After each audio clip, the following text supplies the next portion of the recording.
Assalamualaikum warahmatullahi wabarakatuh. Perkenalkan, nama saya Gina Pramesti Lestari dengan NIM 2208036055 dari kelas Kimia 3C. Dalam video ini saya akan membacakan hadis, kandungan, serta pesan yang terkandung dalam hadis ini untuk memenuhi tugas mata kuliah studi Al-Hadis dengan dosen pengampu Bapak Ahmad Hasmi Hasona MA. Hadis yang akan saya bacakan di sini diantaranya hadis mengenai pendidikan, hadis mengenai kimia, hadis mengenai matematika, hadis mengenai ilmu alam atau sunatullah, hadis mengenai hewan, hadis mengenai tumbuhan, serta hadis mengenai lingkungan. Yang pertama adalah hadis mengenai pendidikan yang berbunyi Bismillahirrahmanirrahim. Tolabul ilmi faridotun ala kulli muslimin, yang artinya menuntut ilmu itu wajib bagi setiap muslim. Hadis riwayat Ibnu Majah. Hadis ini termasuk ke dalam kategori hadis sahih. Kewajiban menuntut ilmu dalam hadis ini adalah ilmu agama yang hukumnya fardu ain atau wajib dalam hal akidah, tentang beribadah kepada Allah Subhanahu wa taala, halal dan haram, serta akhlak dan muamalah. Sedangkan menuntut ilmu dalam sosial kemasyarakatan adalah fardu kifayah, seperti ilmu kedokteran, perbengkelan, tata boga, dan lain-lain. Di samping itu, menuntut ilmu memiliki keutamaan yang begitu istimewa. Salah satunya, Allah akan memudahkan baginya dalam mempelajari ibadah yang benar dan berakhlak baik di tengah masyarakat. Kemudian Allah Subhanahu wa taala akan memudahkan ia dalam mengamalkan dan menyampaikan ilmu tersebut. Yang kedua yaitu hadis mengenai kimia yang berbunyi Bismillahirrahmanirrahim. Annan nabiyya sallallahu alaihi wasallam naha an yutanaffasa fil ina'i au yunfakha fi, yang artinya Nabi Shallallahu Alaihi Wasallam melarang bernapas di dalam gelas atau meniup isi gelas. Hadis riwayat Ahmad 1907, Tirmizi 1888, dan hadis ini disahihkan oleh Syuaib Al-Arnaut, di mana kategori hadis ini yaitu hadis sahih. Beberapa penelitian di era modern membuktikan bahwa meniup makan atau minuman yang panas ternyata dapat membahayakan kesehatan, sebab udara yang keluar melalui tiupan atau embusan nafas merupakan udara yang telah rusak dan penuh dengan karbon dioksida CO2. Ketika bernapas, kita menghirup oksigen dan mengeluarkan karbon dioksida. Artinya, ketika kita meniup sesuatu, sebenarnya kita mengeluarkan CO2 atau karbon dioksida. Sementara itu, pada makanan dan minuman yang panas akan mengeluarkan uap air H2O, dan proses membuang atau meniupkan nafasnya itu akan mengeluarkan senyawa berupa H2CO3 atau asam karbonat. Keterkaitan hadis ini dengan ilmu agama, dengan ilmu kimia, yaitu ketika di dalam ilmu agama itu tidak diperkenankan untuk meniup makanan atau minuman panas, ternyata sangat berkaitan dengan faktor kesehatan yang akan didapatkan ketika kita meniup makan atau minuman yang panas. Karena pada saat kita meniup makanan atau minuman panas, artinya kita mengeluarkan CO2, dan CO2 tersebut akan bereaksi dengan H2O dari makan atau minuman panas tersebut. Nah, dalam hal tersebut itu akan membentuk senyawa reaksi yaitu H2CO3 atau asam karbonat, di mana senyawa H2CO3 ini dapat meningkatkan kadar asam dalam darah ketika kadar H2CO3-nya tinggi di dalam darah. Nah, pada pesan yang didapatkan yaitu kami mendapatkan ilmu tentang meniup makanan dan minuman yang panas. Ternyata di dalam lingkup hukum agama itu ada pengaruhnya juga dengan ilmu kesehatan. Berikutnya yaitu hadis mengenai ilmu alam atau sunatullah yang berbunyi Bismillahirrahmanirrahim. Haddasani Zuhair Harb wa Abdu bin Humaidin qala haddasana Yunus bin Muhammadin haddasana Sya'ibanu haddasana Qatadatu an Anas anna ahla Makkah sa'alu Rasulullah sallallahu alaihi wasallam an yuriyahum ayatan fa'arahum shiqqal qamari marotaini hadasanihi Muhammad bin Rafi'in hadasana Abdur Razak ahbarona Ma'marun an Qatadata an Anas bima'na hadisi Syaiban. Hadis ini riwayat Bukhari dari jalur Anas bin Malik. Nah, hadis ini termasuk ke dalam kategori hadis sahih. Hadis ini menjelaskan mengenai peristiwa terbelahnya bulan.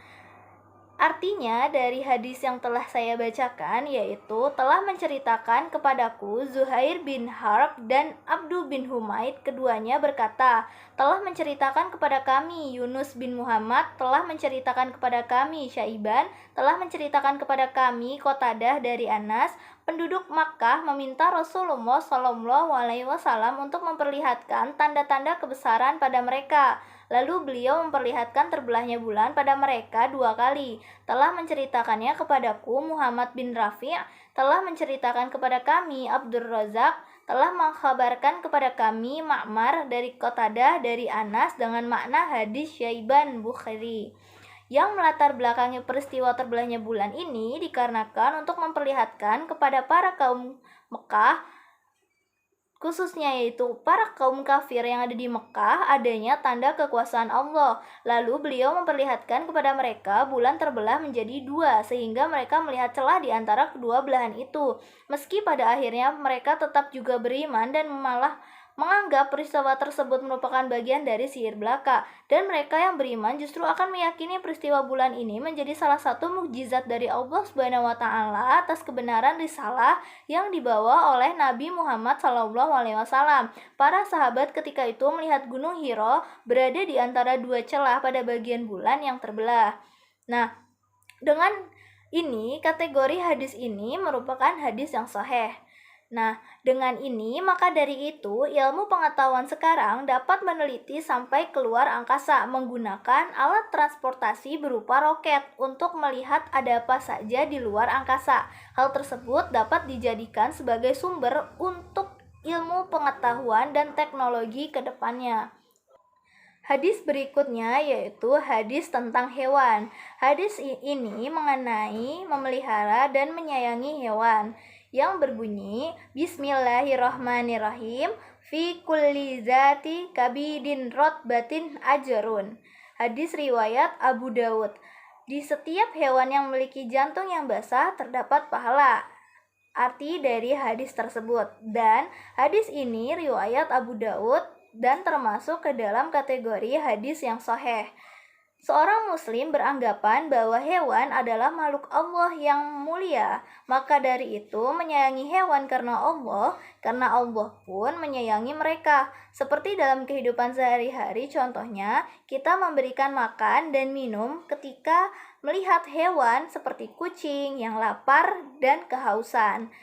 Nah, hikmah yang dapat diperoleh dari hadis ini ialah dapat menjadikan timbangan amal kebaikan ketika di hari akhir nanti, mendapat rahmat di hari kiamat, kemudian memberi dan menyayangi hewan merupakan sedekah.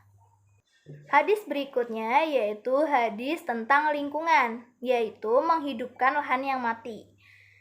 Sebagaimana yang disabdakan oleh Nabi Muhammad SAW yang berbunyi Bismillahirrahmanirrahim, Man ahya aradan maitatan falahu minha ya'ni ajron wa ma akalat awafi minha fahuwa lahu sadaqah.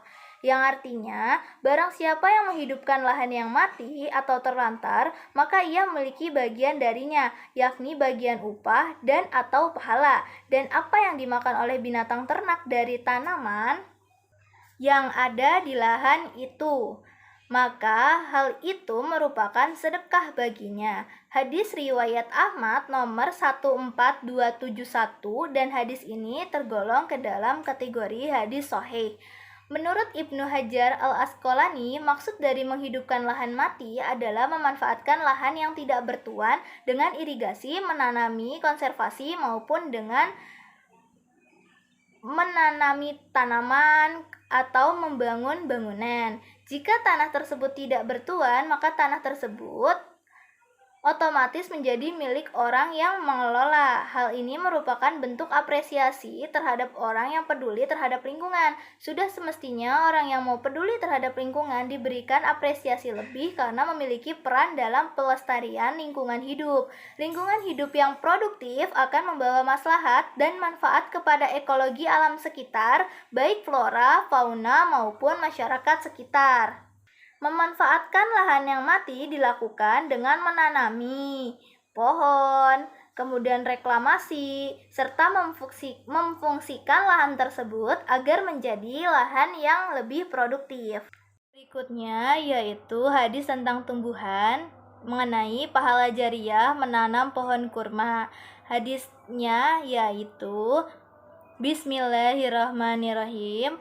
Hadis Anas qala Rasulullah sallallahu alaihi wasallam sab'un yajri lil 'abdi ajruhunna wa huwa fi qabrihi ba'da mauti man 'alama ilman aw karo nahron aw hafaro bi'ron aw gharasa nahlan aw bana masjidan aw warrasa mushafan aw taroka waladan yastaghfiru lahu ba'da mauti.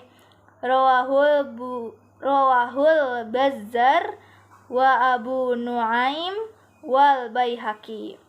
Hadis ini diriwayatkan oleh Al-Bazzar dalam Kashful Astar. Hadis ini dinilai hasan oleh Syekh Al-Albani dan Shahihul Jami' nomor 3602.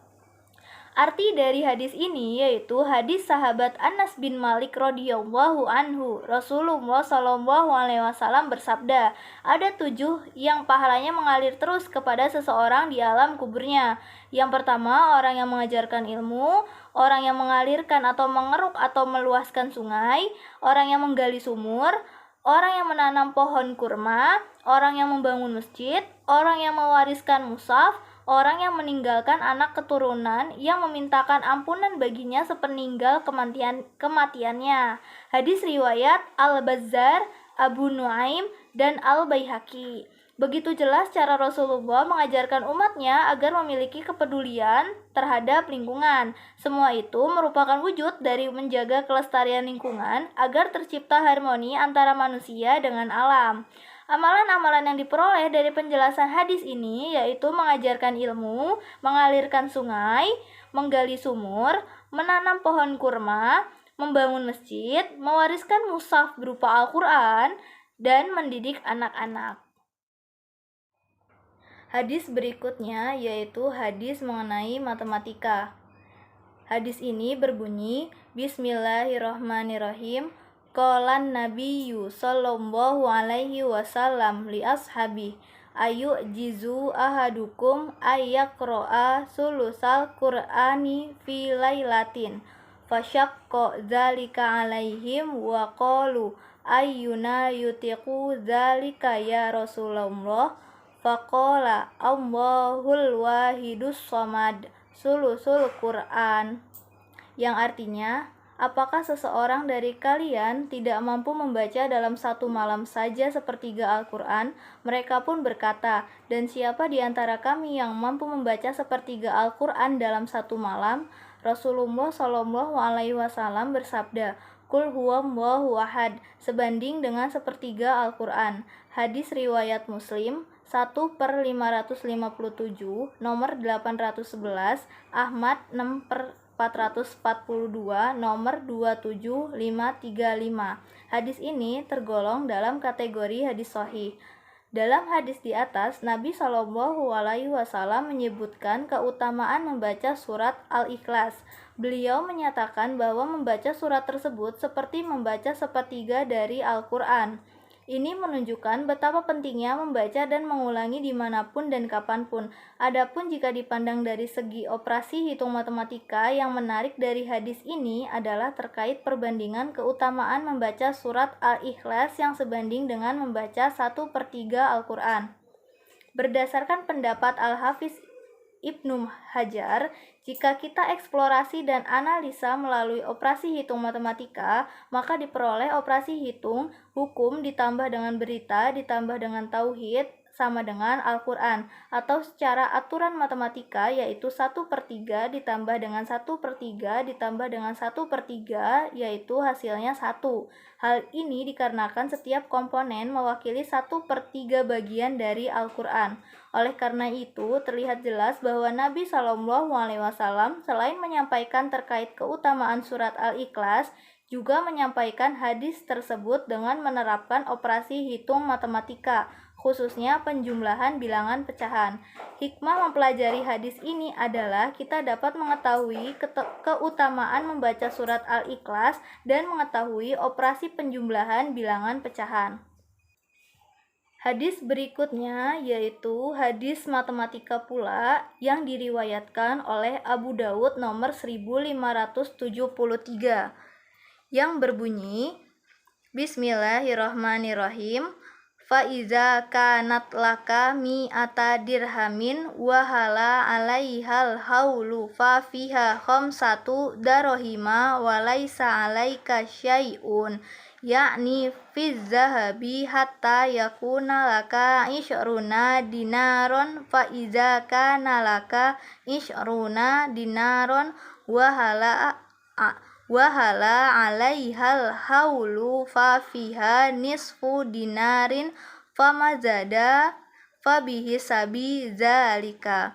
Hadis riwayat Abu Dawud nomor 1573 yang disahihkan oleh Syekh Albani. Hadis ini tergolong ke dalam kategori hadis sahih, yang artinya bila engkau memiliki 200 dirham dan telah berlalu 1 tahun sejak memilikinya, maka padanya engkau dikenai zakat sebesar 5 dirham, dan engkau tidak berkewajiban membayar zakat sedikit pun, maksudnya zakat emas, hingga engkau memiliki 20 dinar. Bila engkau telah memiliki 20 dinar dan telah berlalu 1 tahun atau sejak memilikinya, maka padanya engkau dikenai zakat setengah dinar, dan setiap kelebihan dari nisab itu, maka zakatnya disesuaikan dengan hitungan. Hadis riwayat Abu Dawud nomor 1573.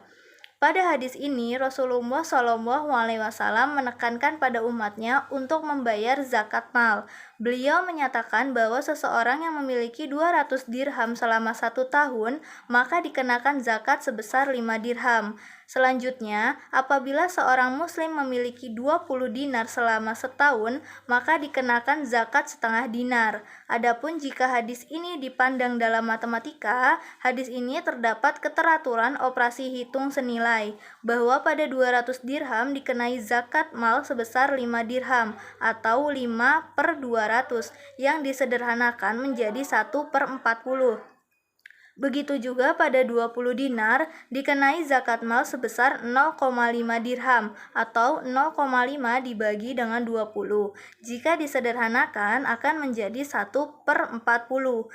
Keteraturan operasi hitung membuktikan bahwa Nabi Muhammad SAW tidak hanya menyampaikan aturan tentang zakat mal, tetapi juga terdapat operasi hitung sebanding atau senilai dalam matematika. Hikmah yang dapat diperoleh dari hadis tersebut yaitu kita dapat mengetahui besarnya zakat yang harus dikeluarkan oleh masing-masing orang dan mengetahui operasi hitung sebanding atau operasi hitung senilai dalam matematika.